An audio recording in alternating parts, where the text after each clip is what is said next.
Hola, gente amiga del 12. Con el analista Claudio Fantini hablamos del golpe de Estado en Myanmar. Golpe militar.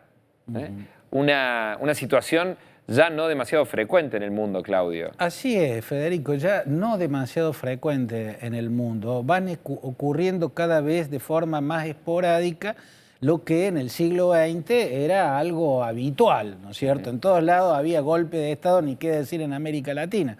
En América Latina el último golpe dado por militares fue en Honduras contra el presidente Manuel Zelaya, pero en realidad el golpe lo habían dado los líderes del Parlamento, sobre todo Roberto Micheletti, que era del mismo partido de Manuel Zelaya, pero lo quiso sacar del poder. Luego estuvo en el 2016 entre Europa y Asia, en Turquía concretamente, el levantamiento militar contra el presidente Erdogan. Fallido. Claro, que Erdogan terminó aplastando y usándolo como excusa para acelerar ese proceso de sultanización que está haciendo con su poder personalizado en Turquía. Y después, para encontrar otro caso en Europa, te tenés que ir prácticamente a comienzos de la década del 80, cuando el teniente coronel Antonio Tejero entró pistola en mano en el hemiciclo de las Cortes, en el Parlamento de España, para dar un golpe de Estado y retrotraer la situación a lo que era el franquismo. Para reinstaurar el franquismo. Después no había golpes militares prácticamente por ningún lado. Hay otras formas de coup d'état, como dicen los franceses. Pero con tanques. Con tanques, con militares que dan el golpe y que se apropian del poder, prácticamente ya no había. Bueno, ocurrió ahora en Myanmar. Bueno, ¿y qué es Myanmar justamente? Este es un país que tomó este nombre, precisamente se lo dio el último régimen militar que estaba haciendo una transición hacia la democracia y acaba de dar un golpe para decir hasta acá llegó la transición, o por lo menos va a intentar retrotraer a la situación de dictadura. Esa larga dictadura militar que se inició en la década del 60, el 1962, al primer golpe lo dio el general Ne Win, después hubo otros dictadores cabeza de ese régimen militar como Tan Shue, por ejemplo.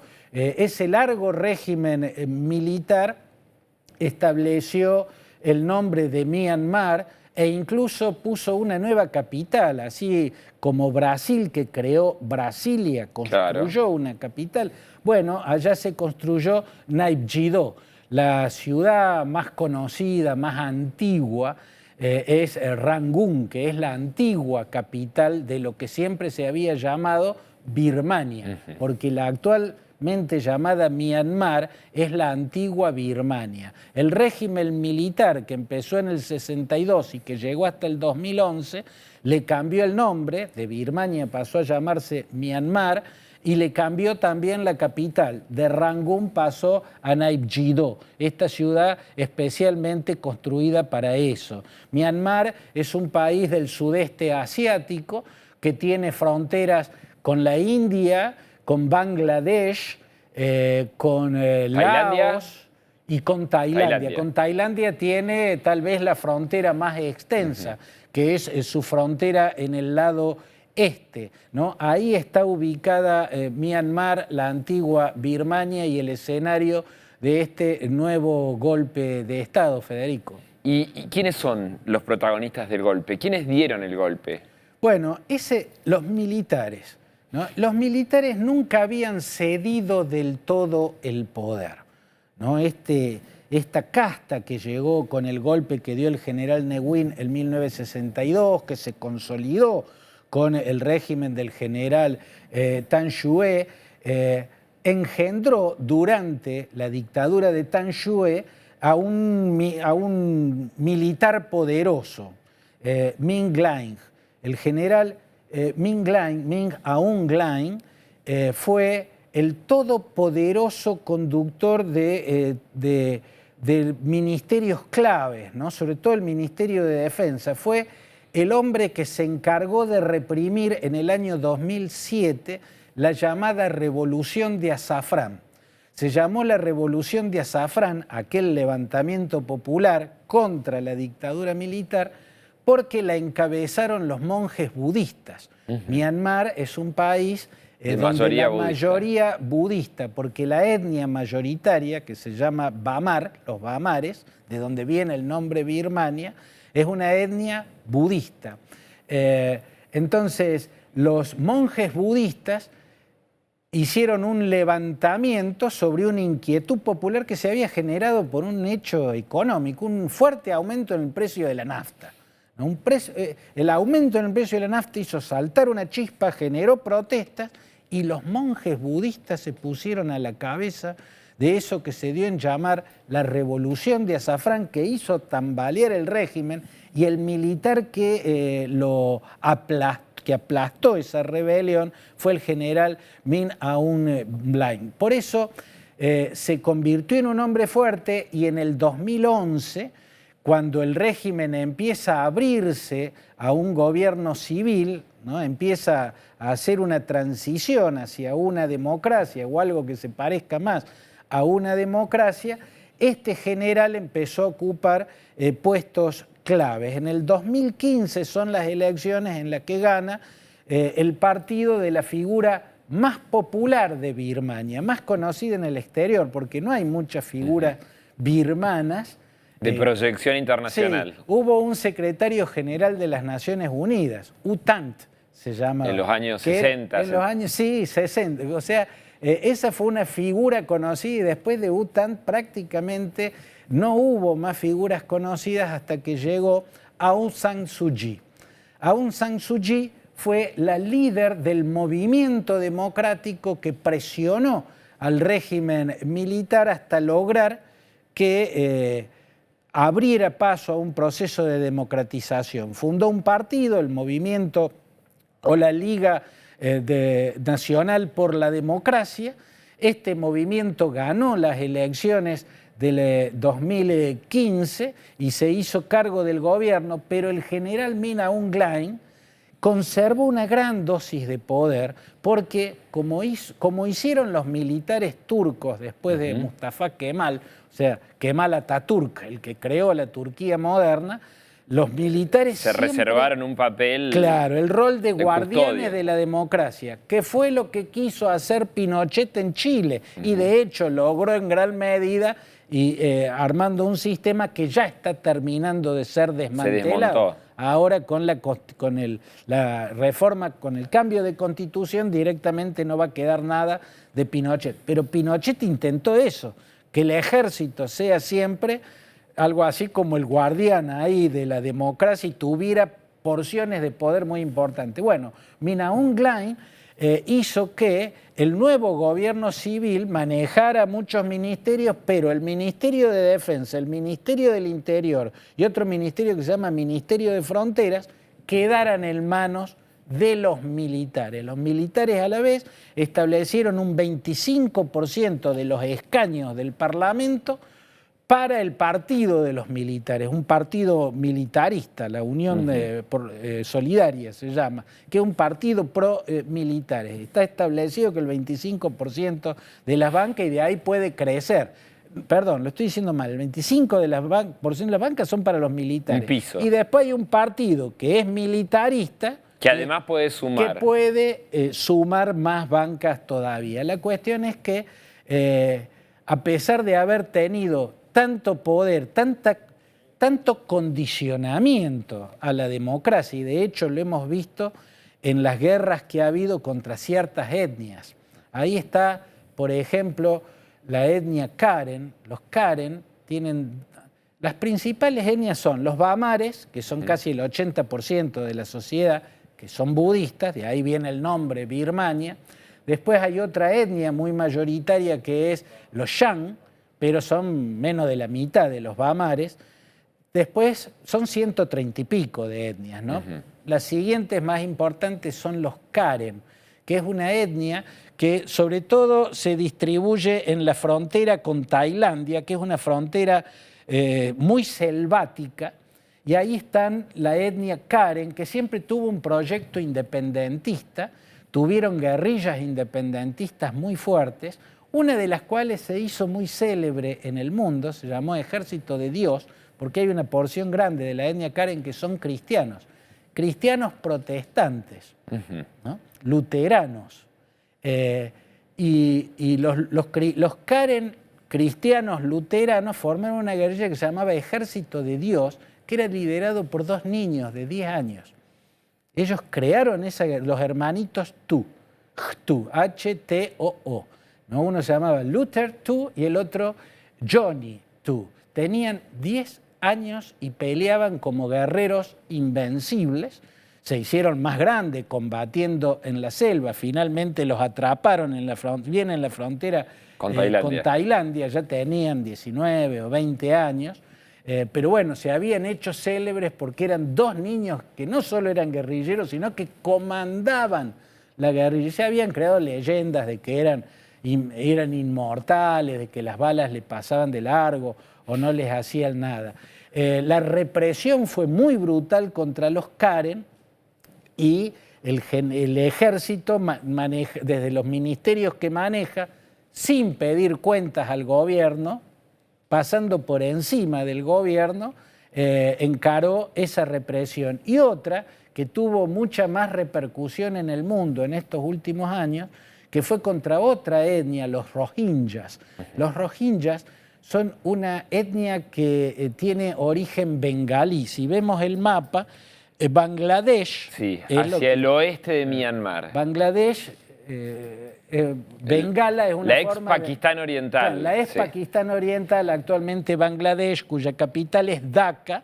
Los habitantes de Bangladesh son bengalíes, porque ese es el Golfo de Bengala, ¿no? Hay una teoría que dice que los rohingyas llegan a Myanmar, pero vienen de Bengala, son bengalíes, por eso son musulmanes. Eso tienen en común con la población bengalí. Otra teoría histórica dicen que en realidad vienen de Cachemira, del norte de la India, y de la Cachemira del sur pakistaní, que por eso también son musulmanes. Como fuera, los rohingyas son una etnia musulmana y han sido en los últimos años brutalmente reprimidos por los militares de Myanmar. Cayó como una gran acusación del mundo contra Aung San Suu Kyi, que si bien no era la presidenta, porque cuando los militares permitieron las elecciones del 2015, a ella la dejaron proscripta, era la líder de hecho, la líder de facto, ¿no? Había un presidente, Win Myint se llama, pero la líder era ella. Bueno, y cayó sobre ella porque ella es Premio Nobel de la Paz. Es una celebridad. Claro, entonces, ¿cómo puede en el país liderado por una Premio Nobel de la Paz el ejército exterminar a una etnia, o como están haciendo últimamente, que los están depositando en un islote desértico donde seguramente van a morir de a miles? Ahí has ido, Claudio, dando varias pinceladas, pero ¿qué podríamos decir a grandes rasgos de los derrocados? Bueno, los derrocados son los legisladores y el gobierno del partido de Aung San Suu Kyi. La Premio Nobel de la Paz. Claro, ella tiene 2 razones para explicar su fuerte liderazgo. 3 razones. La primera es por ser la hija de algo muy de la zona. Indira Gandhi gobernó la India en alguna medida también por haber sido, porque era la hija del Pandit Nehru, Jawaharlal Nehru, que fue el padre fundador de la independencia de la India.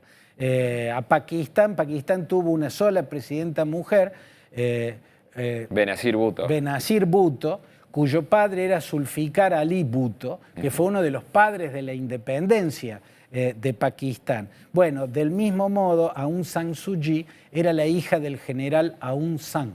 El general Aung San fue un prócer de la lucha por la independencia de Birmania, que hasta 1948 había sido una colonia británica.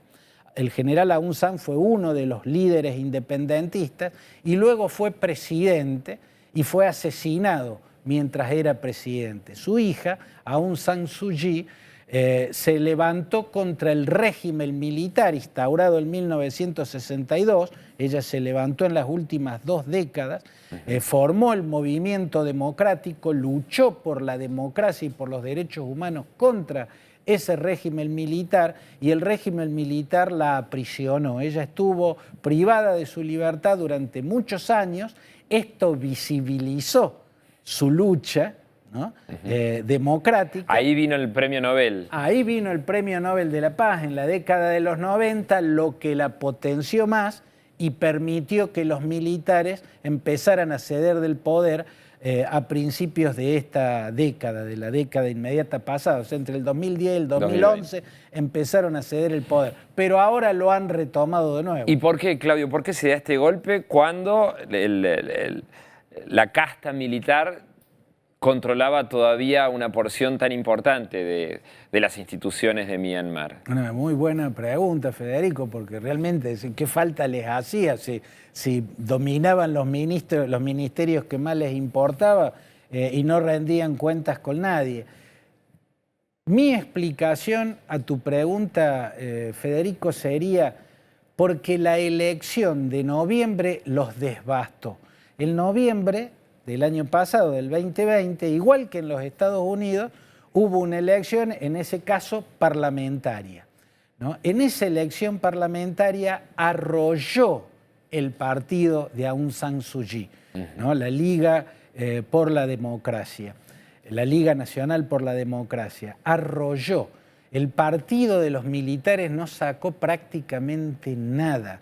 Quedó a la vista que la sociedad le da la espalda absolutamente a los militares. Quedó a la vista que en la sociedad birmana cada vez los militares tienen menos apoyo. Por eso, ni bien terminó la elección y se vieron esos resultados, que eran un triunfo abrumador del movimiento democrático, los militares y el partido que los corteja empezaron a denunciar fraude. Dijeron que había fraude, igual que Trump, sin presentar ninguna prueba, ni siquiera una argumentación lógica, plantearon que había sido fraude. Y ahora, basándose en esa denuncia de fraude, es que han dado un golpe de Estado diciendo que van a tener el poder durante un año y después van a dar nuevamente elecciones. En el medio, a Win Jin, que era el presidente, y a la máxima líder, a la líder de facto, que era Aung San Suu Kyi,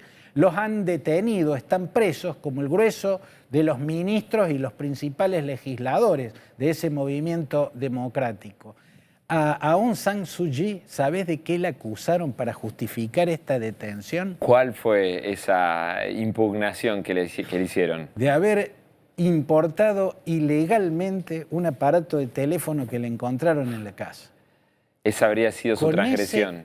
Con ese argumento volvieron a meterla presa a Aung San Suu Kyi, que es esta líder que el mundo estuvo criticando mucho por la persecución y las matanzas de rohingyas, pero que ahora queda en claro que tal vez no era ella, sino que era ese poder militar que incluso habiendo sido tan grande, con un poquito nomás concedido a un gobierno civil, continuó manejando Myanmar. Ante la evidencia de una elección que muestra que la población cada vez quiere menos el poder en manos de los militares, dieron este golpe de Estado y la volvieron a apresar.